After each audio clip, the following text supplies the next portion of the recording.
जय श्री कृष्ण। आप सभी को आषाढ़ पूर्णिमा गुरु पूर्णिमा की ढेरों शुभकामनाएं। प्रिय भक्तों, आज आषाढ़ पूर्णिमा का पावन पुण्यदायी दिन है। आज 29 जुलाई है। ये साधारण दिन नहीं है, ये साधारण पूर्णिमा नहीं है, ये गुरु पूर्णिमा है। क्यों? क्योंकि इस दिन वेद व्यास जी का जन्म हुआ था, जो सृष्टि के प्रथम गुरु कहे गए हैं। और ये मनवादी तिथि है। मनवादी तिथि का अभिप्राय है कि इस दिन मनवंतर की शुरुआत हुई थी, और इसी कारण से आज के दिन जो भी आप सदकर्म करेंगे वह आपको करोड़ों करोड़ गुना पुण्य देगा। अक्षय और अनंत पुण्य शास्त्रों में इस दिन पर कहा गया है। आज आपको अवश्य ही भगवान नारायण की पूजा करनी चाहिए। जिन्होंने व्रत किया है वो तो पूजन करें ही करें, जिन्होंने व्रत नहीं किया है वो भी यदि इस पूजन को करते हैं तो उनका परम कल्याण होगा, क्योंकि आज का दिन विशेष है और आज के दिन की इस पूजा का बड़ा महत्व है। तो इस वीडियो के माध्यम से शास्त्रीय नियमों के अनुसार विधि से मैं मंत्र सहित पूजन करवाऊंगा कि कैसे आज आपको नारायण पूजन करना है। जो लोग व्रत कर रहे हैं भगवान सत्यनारायण का, उनके लिए सत्यनारायण भगवान का व्रत पूजन होगा। जो लोग सत्यनारायण भगवान का व्रत नहीं कर रहे हैं उनके लिए भगवान शालिग्राम का पूजन होगा। तो आइए आगे बढ़ते हैं, पूजन आरंभ करते हैं। आपसे निवेदन है कि ये भगवान विष्णु के पूजन का वीडियो है, तो जितना हो सके शेयर कीजिए, जिससे कि अधिक से अधिक लोग इसका लाभ ले पाएं। वीडियो थोड़ा सा भी अच्छा लगे तो लाइक अवश्य कीजिएगा। भगवान नारायण की कृपा प्राप्त करने के लिए कमेंट बॉक्स में अवश्य लिखिएगा जय श्रीमन नारायण या जय श्री कृष्ण। भगवान आपका कल्याण करेंगे, आपका व्रत सफल होगा, आपके मनोरथ सिद्ध होंगे। आप देख रहे हैं देवभूमि ज्योतिष संस्थान का प्रतिष्ठित चैनल। यहाँ हम जो भी जानकारी देते हैं वो ज्योतिष शास्त्र और पंचांग पर आधारित होती है। हम इधर उधर की बातें नहीं करते हैं। तो सही जानकारी पाते रहना चाहते हैं तो चैनल को सब्सक्राइब कीजिए और बेल आइकन को प्रेस कीजिए। जब सब्सक्राइब करेंगे तो वहाँ एक घंटी का निशान बना हुआ आता है, उसको अवश्य दबाइए। सब्सक्राइब करना इसलिए आवश्यक है क्योंकि सब्सक्राइब नहीं करेंगे तो आपको हमारे वीडियो प्राप्त नहीं होंगे। आइए अब पूजन सामग्री की ओर बढ़ते हैं कि पूजन सामग्री क्या चाहिए, पूजा के लिए शुभ मुहूर्त क्या है, और फिर पूजन आरंभ करते हैं। प्रिय भक्तों, 29 जुलाई को दिन रहेगा बुधवार का। चौगड़िया के अनुसार प्रथम 2 चौगड़िया उत्तम होते हैं। तो आप सुबह 5:44 से और 8:44 के बीच में उत्तम मुहूर्त का लाभ ले सकते हैं। बाकी इस पूजन को आप दिन भर कभी भी कर सकते हैं, क्योंकि भगवान नारायण का यह पूजन इस दिन पर पूरे दिन कल्याणकारी है। सामग्री एकत्र करिए।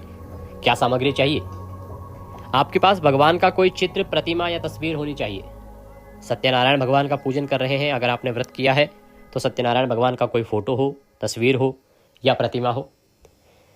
आप आज के दिन का लाभ लेना चाहते हैं, भगवान नारायण का पूजन करना चाहते हैं, जिससे कि अत्यंत पुण्य की प्राप्ति हो, करोड़ों गुना पुण्य की प्राप्ति हो, तो आप भगवान शालिग्राम रूप स्थापित कीजिएगा। भगवान का शालिग्राम स्वरूप लीजिएगा। लड्डू गोपाल स्वरूप भी ले सकते हैं जिनके पास शालिग्राम भगवान ना हो। उनको स्थापित करने के लिए चौकी लीजिए। चौकी पर बिछाने के लिए पीला वस्त्र। भगवान को अर्पित करने के लिए रौली मौली पान सुपारी, पान का पत्ता 1, सुपारी 1, लौंग 2, इलायची 2, धूप और दीप, घी का दिया और धूप। गूगल की धूप होती है तो बहुत कल्याणकारी है आज के दिन, क्योंकि ये चातुर्मास है। चातुर्मास में भगवान को गूगल की धूप से जो पूजन करता है उसको भगवान अत्यंत पुण्य प्रदान करते हैं। तो मैं जब पूजन कराता हूँ तो उसमें बहुत सारी चीज़ें एक साथ लेके चलता हूँ कि ये बड़ा दिन है। मेरे दिमाग में चल रहा है कि हाँ, ये आज चातुर्मास भी चल रहा है, तो चातुर्मास में और क्या महिमा है। आप दूर्वा अवश्य अर्पित करेंगे आज के दिन। चातुर्मास में भगवान नारायण को दूर्वा अर्पित करने का बड़ा फल है। तो मेरी जो पूजा विधि होती है वो उस दिन के अनुसार तो होती ही है, लेकिन कोई व्यापक स्तर पर उस समय कोई बड़ा महीना चल रहा है, कुछ और अधिक ऐसा उपयोगी है जिससे कि और अधिक पुण्य प्राप्त किया जा सकता है, तो मैं उनको भी उस दिन की पूजा में ऐड कर देता हूं, जिससे कि आपको अधिक से अधिक पुण्य प्राप्त हो। ये सामग्री एकत्र कीजिए। पंचामृत अवश्य बनाइएगा, कच्चा दूध, दही, घी, शक्कर और शहद के साथ। एकादशी पर शहद प्रयोग नहीं होता है, पर यहाँ जो पंचामृत बनाएंगे उसमें शहद अवश्य डालिएगा। भगवान नारायण का पूजन कर रहे हैं, सत्यनारायण भगवान का, तो अंत में भोग लगाने के लिए पंजीरी बनाइएगा, पंचामृत बनाइएगा और केले के टुकड़े करके रख लीजिएगा, छोटे छोटे केले के टुकड़े। इस प्रकार से ये सारी सामग्री आप एकत्र कर लीजिए। सारी सामग्री एकत्र करके आसन लगा के उपयुक्त स्थान पर बैठ जाइए, जो भी आपके यहाँ पर उपयुक्त स्थान है जहाँ बैठ के आप पूजन करते हैं। एक लोटा लीजिए तांबे का, उसमें पहले थोड़ा सा गंगा जल भरिए, फिर शुद्ध जल भरिए, और इसमें से थोड़ा सा जल किसी दूसरे पात्र में ले लीजिए, किसी दूसरे लोटे में, गिलास में, क्योंकि वो आपकी आचमनी के लिए प्रयोग होगा। और ये जो लोटे में जल है ये भगवान की पूजा के लिए प्रयोग होगा। अब आसन लगा के बैठ जाएं सबसे पहले स्थान का शुद्धिकरण करेंगे और सामग्री का पवित्रीकरण करेंगे, क्योंकि ये सामग्री आप तक आने से पहले न जाने किन किन हाथों से निकली है, तो शुद्धिकरण बड़ा आवश्यक होता है भगवान को अर्पित करने से पहले। तो आप फूल के द्वारा लोटे में जो जल है ना उसके छींटे दीजिए इस स्थान पर और सामग्री पर। हम मंत्र पढ़ते हैं, ओम पवित्र हो पवित्रवांग सर्वांग वस्तांगतो पीवाम यह स्मरेत पुंडरीकाक्षं सवयंतरः शुचिं पुनः तुमं पुनः तुमं पुनः तुमः। इस प्रकार से जल छींटे देके आपने स्थान को शुद्ध किया, सामग्री को पवित्र किया है। अब चौकी बिछाइए, चौकी पर पीला वस्त्र बिछाइए, भगवान नारायण को विराजमान कीजिए, या भगवान सालिग्राम है या लड्डू गोपाल हैं तो उनको विराजमान कीजिए। गणेश जी महाराज भी यदि वहाँ पर आपने रखे हैं तो उनको भी विराजमान कीजिए। उनके सामने सीधे हाथ की ओर दीपक रखेंगे। दिया जब भी रखते हैं तो आसन अवश्य दीजिएगा, दीपक के नीचे पुष्प रख दीजिएगा और उसकी विपरीत दिशा में धूप रखिएगा। इस प्रकार से भगवान की आपने स्थापना करनी है। स्थापना करने के बाद अब हम पूजन आरंभ करेंगे। ध्यान दीजिएगा कि ये पूजन प्रत्येक मनुष्य को आज करना चाहिए। ये पूजन प्रत्येक मनुष्य के लिए कल्याणकारी है, क्योंकि आज के दिन पर भगवान विष्णु का पूजन परम पुण्य देता है, करोड़ों करोड़ गुना पुण्य देता है। इसलिए मैं आपसे कह रहा हूं कि जिनका व्रत है उनको तो करना ही है, जिनका व्रत नहीं है वो भी आज अवश्य से पूजन को करें। और कथा भी सभी लोग सुने, शास्त्र नाम का पाठ भी आप सभी ने करना है। आज जितना हो सके दान भी आज सभी ने करना है, क्योंकि ये योग बार बार नहीं आते हैं जहां 1 रुपए का दान 100 करोड़ के दान के बराबर पुण्य दे रहा है। आइए अब हम पूजन आरंभ करते हैं। भगवान के सामने एक कटोरी रख दीजिए तस्वीर के आगे, जिसमें आप पूजा की सामग्री अर्पित करेंगे। भोग प्रसाद जो भी आप चढ़ाएंगे तो वो उसी में अर्पित करेंगे, जिससे कि जल आदि सारी चीजें इधर उधर फैलेंगी नहीं। आइए अब हम पूजन आरंभ करते हैं। सबसे पहले पूजा करने वाले का शुद्धिकरण और उसको पूजा के योग्य होना होता है। तो इसके लिए अब जो आपने दूसरे लोटे में जल लिया है दूसरे पात्र में, उसमें से 1 चम्मच जल अपने हाथ पे लीजिए, हाथ धो लीजिए। हस्तो प्रक्षालनम। हाथ धोने के बाद 3 बार जलाचमनी करेंगे। 1-1 चम्मच जल अपने हाथ पे लेंगे और पान करेंगे, पी जाएंगे। ओम माधवाय नमः, जल लीजिए, पी जाइए। ओम नारायणाय नमः, जल लीजिए, पी जाइए। ओम केशवाय नमः, जल लीजिए, पी जाइए। ओम ऋषिकेशाय नमो नमः, हस्तो प्रक्षालनम। जल लीजिए अपने बाएं हाथ पे और हाथ धो लीजिए। हाथ धोने के बाद अपने आप को तिलक कीजिए और मौली बांधिए। सबसे पहले धूप और दीप का प्रज्वलन करेंगे। धूप दीप जलाइए। शुभम करोति कल्याणम आरोग्यम धन संपदाम शत्रुर्बोधि विनाशाय दीप ज्योतिर्नमोस्तुते। धूप दीप जलाइए। धूप दीप जला के व्रत पूजन का संकल्प करेंगे। यहाँ ध्यान दीजिए, जो सत्यनारायण भगवान का पूजन कर रहे हैं वो तो पूजन का संकल्प करेंगे ही, व्रत का संकल्प करेंगे। आज के दिन भगवान नारायण के पूजन की भी बड़ी महिमा है, क्योंकि मनवादी तिथि है। आज जो भगवान नारायण का पूजन करता है वह परम कल्याण को प्राप्त करता है। इसीलिए मैंने कहा कि ये दिन केवल उनके लिए नहीं जो सत्यनारायण भगवान का व्रत करते हैं, जो व्रत नहीं भी करते हैं उन्हें भी इस दिन पर भगवान नारायण का पूजन करना चाहिए। विशेष रूप से सालिग्राम भगवान, विशेष रूप से सालिग्राम भगवान को आप सभी स्थापित करें जो सत्यनारायण व्रत नहीं कर रहे। सालिग्राम भगवान की विशेष पूजा करेंगे। सबसे पहले भगवान गणेश का ध्यान कीजिए। अगर आपने विराजमान किया है तो हाथ में पत्र पुष्प लेके उनको अर्पित कीजिएगा। गजाननं भूतगणाधिसेवितं कपितजम्बो फलचारुभक्षणम् उमाशुतं शोकविनाशकारकं नमामि विघ्नेश्वर पादपंकजम। गणेश जी महाराज को पत्र पुष्प अर्पित कीजिए। गणेश जी महाराज का ध्यान करके भगवान नारायण का ध्यान करेंगे।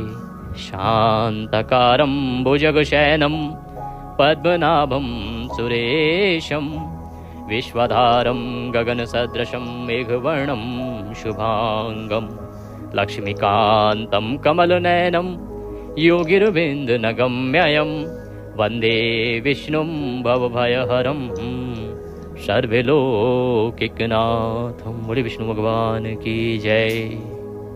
भगवान का ध्यान करके अब आप पद्य अर्घ्य आचमनी अर्पित करेंगे। भगवान को 1-1 चम्मच जल भगवान को अर्पित कीजिए। भगवान के सामने एक पात्र रख दीजिए। सालिग्राम जी का पूजन कर रहे हैं तो सालिग्राम जी को आप किसी पात्र में विराजमान कीजिए, वहां जल अर्पित कीजिएगा। ओम भूर्भुवः श्री नारायणाय नमः, श्री वासुदेवाय नमः, श्री शालिग्राम देवाय नमो नमः। पद्यम समर्पयामि। ओम भूर्भुवः श्री नारायणाय नमः, श्री माधवाय नमः, श्री शालिग्राम देवाय नमः। अर्घ्यम समर्पयामि। ओम भूर्भुवः श्री नारायणाय नमः, श्री माधवाय नमः, श्री शालिग्राम देवाय नमो नमः। आचमनिं समर्पयामि। पद्य अर्घ्य आचमनी 1-1 चम्मच जल आपने अर्पित किया। जो तस्वीर पर पूजन कर रहे हैं भगवान सत्यनारायण का, वो सामने रखे किसी पात्र में, कटोरी आदि में ये जल अर्पित कीजिए, पूजा की सामग्री चढ़ाइए। जो शालिग्राम भगवान का पूजन कर रहे हैं आज मनवादी तिथि का फल पाने के लिए, वो शालिग्राम भगवान को 1 चम्मच जल अर्पित करेंगे। अब भगवान को स्नान कराएंगे। जो सत्यनारायण भगवान की तस्वीर पर पूजन कर रहे हैं वो भगवान को फूल से जल के छींटे दीजिएगा। और जो शालिग्राम भगवान का पूजन कर रहे हैं, शंख में जल भरिए या जो आपने तांबे के पात्र में जल लिया है वहाँ से धार बना के भगवान को स्नान कराइए। ओम भूर्भुवः श्री नारायणाय नमः, श्री माधवाय नमः, श्री शालिग्राम देवाय नमो नमः। स्नानम जलम समर्पयामि। स्नान कराइए। ओम नारायणाय नमः, ओम नारायणाय नमः, ओम नारायणाय नमः। स्नान करा के पंचामृत से स्नान कराएंगे। शालिग्राम भगवान को पंचामृत से स्नान कराइए। जो तस्वीर पर पूजन कर रहे हैं तो पंचामृत को फूल पर लगा लीजिए। ओम भूर्भुवः श्री नारायणाय नमः, श्री माधवाय नमः, श्री शालिग्राम देवाय नमो नमः। पंचामृत स्नान निमित्तार्थाय पंचामृतम समर्पयामि। पंचामृत से भगवान को अभिषेक कराइए। पंचामृत से नहलाने के बाद अब आप शुद्धियोदक स्नान कराएंगे पुनः शुद्ध जल से। ओम भूर्भुवः श्री नारायणाय नमः, श्री माधवाय नमः, श्री शालिग्राम देवाय नमो नमः। शुद्धियोदक स्नान निमित्तार्थाय शुद्ध जलम समर्पयामि। शुद्ध जल से भगवान को स्नान कराइए। स्नान कराने के बाद वस्त्रम समर्पयामि। वस्त्र के रूप में एक मौली का टुकड़ा तोड़ के अर्पित कीजिए। शालिग्राम भगवान को अपने स्थान पर विराजमान कर दीजिए पात्र से निकाल के, और वस्त्र अर्पित कीजिए। तस्वीर पर वस्त्र अर्पित कीजिए। वस्त्र अर्पित करके यज्ञोपवीतम जनेऊ लीजिए। जनेऊ को रौली कुमकुम आदि से तिलक कर लीजिए, फिर अर्पित कीजिए। यज्ञोपवीतम समर्पयामि। भगवान को तिलक कीजिए। गंधम समर्पयामि, अक्षतम समर्पयामि। तिलक करके अक्षत लगा के पुष्प अर्पित करेंगे। माला है तो माला पहनाइएगा। ओम भूर्भुवः श्री नारायणाय नमः, माधवाय नमः, श्री शालिग्राम देवाय नमो नमः। पुष्पम समर्पयामि, माल्यार्पणम कुरु। धूपम दर्शयामि, दीपम दर्शयामि। धूप दिखाइए, दीप दिखाइए। दूर्वांकुरम समर्पयामि। भगवान को दूर्वांकुर अवश्य अर्पित कीजिए। दूर्वांकुर का पुण्य बहुत अधिक है शास्त्रों में, क्योंकि ये चातुर्मास चल रहा है। चातुर्मास में प्रतिदिन जो दूर्वा अर्पित करता है भगवान नारायण को, वो वैकुंठ तो पाता है, वरन वो अधिपति हो जाता है, धन कुबेर हो जाता है। बड़ा पुण्य है इसका। तो दूर्वा अर्पित कीजिए भगवान को। दूर्वांकुरम समर्पयामि। प्रभु को भोग लगाएंगे। भोग प्रसाद के रूप में मिठाई अर्पित कीजिए। फल है तो फल, बताशा, मिश्री जो आपके पास है वह अर्पित कीजिए। नैवेद्यम समर्पयामि, जलाचमनिम समर्पयामि। जलाचमनी कराइए, 1 चम्मच जल अर्पित कर दीजिए। तांबूलम पुंगी फलम।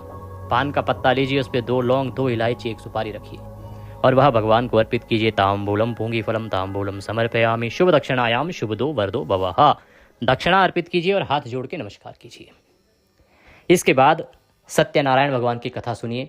आज की कथा उन्हें भी सुनना चाहिए जो व्रत नहीं कर रहे। विष्णु शास्त्र नाम का श्रवण कीजिए और फिर भगवान की आरती। आपके लिए ये तीनों ही चीज़ें मैंने एक ही वीडियो में अपलोड की हैं, तो उस वीडियो का लाभ अवश्य लीजिएगा।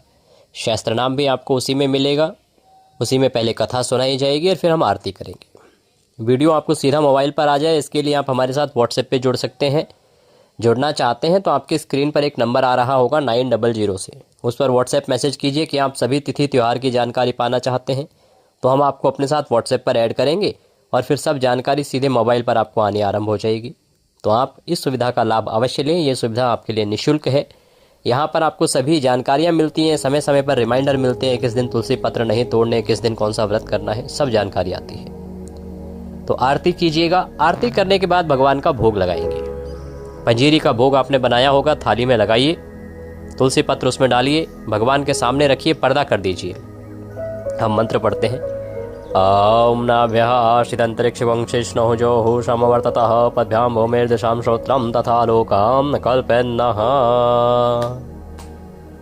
ताली बजा के या घंटी बजा के पर्दा हटा दीजिए। जलाचमनी कराइए। जल लीजिए, आचमनी में थाली के चारों ओर घुमा के छोड़ दीजिए। हाथ जोड़ के नमस्कार कीजिए। थाली वहाँ से उठा लीजिए। ये भोग प्रसाद बाकी प्रसाद में मिला दीजिएगा। अब हम अंतिम क्रिया करेंगे जो बड़ी आवश्यक होती है किसी भी पूजा पाठ की सफलता के लिए। अपने हाथों में पुष्प ले लीजिए। जैसे हम निवेदन करते हैं वैसे आप निवेदन कीजिए, भगवान का ध्यान करते हुए कि आवाहनम न जानामि विसर्जनम पूजम चैवम न जानामि क्षम्यताम परमेश्वरः।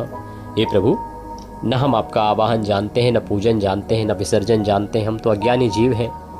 जैसी बन पड़ी है वैसी सेवा आज इस आषाढ़ पूर्णिमा, गुरु पूर्णिमा की मनवादी पूर्णिमा के दिन पर हमने आपकी की है। भगवान इसमें हमसे जाने अनजाने में कोई गलती, कोई त्रुटि, कोई भूल हो गई हो तो उसे क्षमा कीजिएगा। आप दया सिंधु हैं, हम आपके दर के भिखारी हैं, आपके नादान बालक हैं। प्रभु हमारी जाने अनजाने की सभी गलतियों को क्षमा करते हुए दया का आशीर्वाद प्रदान कीजिए। आपको अर्पित करने के लिए हमारे पास कुछ नहीं है, तन मन धन सब कुछ तो आप ही का है। हमारे पास केवल क्या है? मालती मलकादाति सत्पत्रादि संयुक्तम पुष्पांजलि मया दत्तां ग्रहणाम परमेश्वर। प्रभु यह पत्र पुष्प की भेंट है, इसे स्वीकार करें और दया का आशीर्वाद प्रदान करें। वह पत्र पुष्प भगवान के चरणों में अर्पित कर दीजिए और खड़े खड़े परिक्रमा कर लीजिए। यानि कानि च पापानि प्रदक्षिणाम पदे पदे, यानि कानि च पापानि प्रदक्षिणाम पदे पदे। माताएं बहनें सर झुका के हाथ जोड़ के नमस्कार करें। पुरुष जन दंडवत प्रणाम कर सकते हैं। इस प्रकार से भगवान का पूजन पूर्ण हुआ। इसके बाद आप यदि हमारे निमित्त दक्षिणा आदि कुछ भी भेजना चाहते हैं तो आपकी स्क्रीन पर एक QR कोड आ रहा होगा, उसको स्कैन करके उस पर भेज सकते हैं। आपके लिए संभव है तो आज किसी ब्राह्मण को भोजन कराएं, घर पे निमंत्रण दें, उनको वस्त्र द्रव्य दक्षिणा आदि जो आपकी सामर्थ्य है वैसा देके और फिर आप उनसे आशीर्वाद लें। ये परम कल्याणकारी है। जितना हो सके आज आपको दान देना चाहिए, क्योंकि ये मनवाद तिथि है। आज 1 रुपये का दान करोड़ों रुपए के दान के बराबर है। इसीलिए जो द्रव्य दक्षिणा दे सकें वो द्रव्य दक्षिणा का दान करें, जो अन्न का दान कर सकते हैं अन्न का दान करें, जो वस्त्र आदि दे सकते हैं गरीबों को वस्त्र बांटें, गरीबों को भोजन कराएं, पक्षियों को दाना डालें, गाय माता को रोटी अवश्य खिलाएं। इस प्रकार के जितने हो सके सदकर्म करें। और आज पितरों के निमित्त भी एक कर्म आपको अवश्य करना है। पितरों का तर्पण आपको अवश्य करना चाहिए। गीता के 7वें अध्याय का वीडियो मैंने अपलोड किया, उसका लाभ लीजिए और उसको सुनते हुए उसका पुण्य पितरों को अर्पित कीजिए और जल तर्पण कीजिए। इससे आपके पितरों को भी अनंत और अक्षय तृप्ति प्राप्त होती है, ऐसा पुराण कहते हैं। और जब पितृ तृप्त होते हैं तो आपके सभी जीवन के संकट दूर हो जाते हैं। इस प्रकार से आप इस दिन का लाभ लें। ये पूजन विधि यहाँ पर पूर्ण होती है। कुछ और कहना चाहें, पूछना चाहें, कमेंट बॉक्स में लिख के पूछ लीजिएगा। व्हाट्सएप पे जुड़ना चाहते हैं तो नंबर आ रहा होगा स्क्रीन पर, उस पर व्हाट्सएप मैसेज करके जुड़ सकते हैं। दक्षिणा भेज सकते हैं, जो QR कोड स्क्रीन पर आ रहा है उसको स्कैन करके इस पर भेजी जा सकती है। ये पूजा विधि आपको हमारे दोनों ही चैनल्स पर दिखाई दे रही होगी। आप इसका लाभ लें। हमारे दोनों ही चैनल्स आपकी सेवा में हैं। आप दोनों को सब्सक्राइब करें, क्योंकि दोनों पर अलग अलग प्रकार की जानकारियां हम देते हैं। ईश्वर आप सबका कल्याण करेंगे। हरे कृष्ण।